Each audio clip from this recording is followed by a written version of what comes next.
मुझे बड़ी खुशी है कि पिछले 2 कार्यकालों में हमने कालका क्षेत्र में पर्यटन, शिक्षा, कनेक्टिविटी, स्वास्थ्य सेवाएं आदि को बढ़ाने के लिए निरंतर काम किया है। हमने तीसरे कार्यकाल में हम यहाँ विकास और जन कल्याण के कामों में 3 गुना तेजी लाने का काम ये हमारी सरकार करेगी।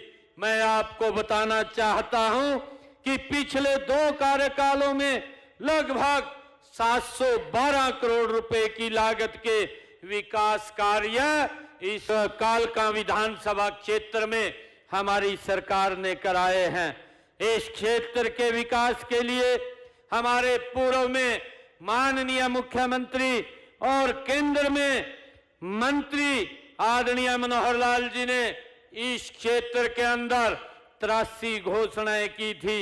इनमें से 59 घोषणाएं हमने पूरी की है, 10 पर काम जारी है।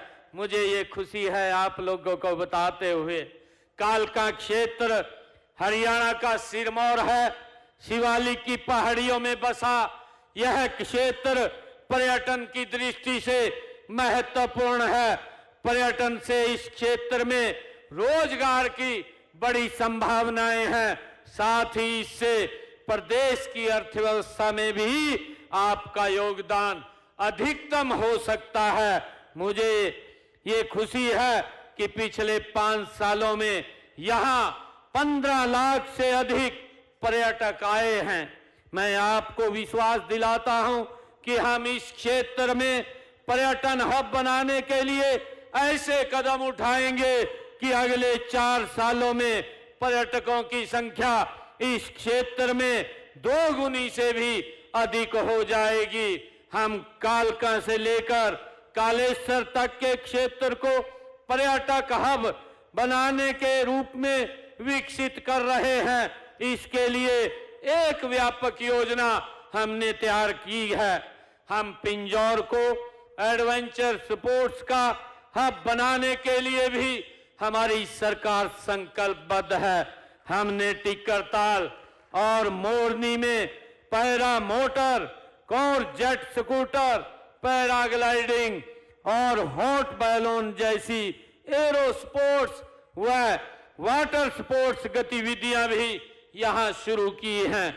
मोरनी में ऑल टेरेन व्हीकल राइडिंग सहित कुछ अन्य एडवेंचर स्पोर्ट्स ट्रैकिंग के लिए ट्रैक भी तैयार किए गए हैं।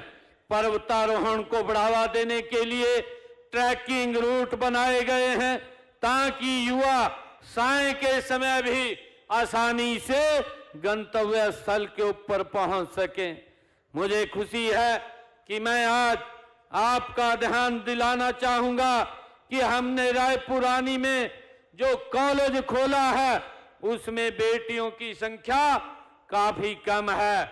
आप अपनी बेटियों को पढ़ाने पर ध्यान दें। उनके लिए किसी और सुविधा की अगर जरूरत होगी तो हम उसको भी पूरा करने का काम ये हमारी सरकार करेगी।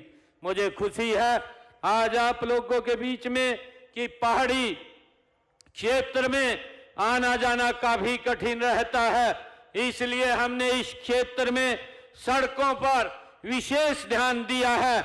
आप देख ही रहे हैं कि पंजौर बाईपास, बद्दी नालागढ़ राष्ट्रीय राजमार्ग 21A का काम लगभग यहाँ पूरा हो चुका है। इस क्षेत्र में आने जाने को सुगम बनाने के लिए पुलों को भी हमने विशेष महत्व दिया है। हमने पिंजौर मल्ला सड़क पर नंदपुर नदी, खुदबंस नदी और सुखना नदी पर भी वहां पुल बनवाए हैं। हेमोली से भवाली रोड के बीच में नहर पर भी पुल का निर्माण ये किया गया है। हमने पेयजल की व्यवस्था के लिए कालका, पिंजौर और भोजनागल में बूस्टिंग स्टेशनों का निर्माण भी यहाँ पर किया गया है। हमने स्वास्थ्य सेवाओं को बढ़ाने के लिए प्राथमिक स्वास्थ्य केंद्र नानकपुर को अपग्रेड करके सामुदायिक स्वास्थ्य केंद्र बनाया गया है। पिंजौर के अंदर 20 बेडेड अस्पताल बनाने का काम भी ये हमारी सरकार ने किया है। मुझे खुशी है कि बिजली आपूर्ति को बेहतर करने के लिए पिंजौर में 220 केवी का सब स्टेशन भी बनाया गया है। पिंजौर में नई फल और सब्जी मंडी पहले चरण का काम भी पूरा हो चुका है, दूसरे चरण का काम गति से जारी है। हमारी सरकार ये विकास के कार्यों को तीव्र गति से आगे बढ़ाने का काम कर रही है।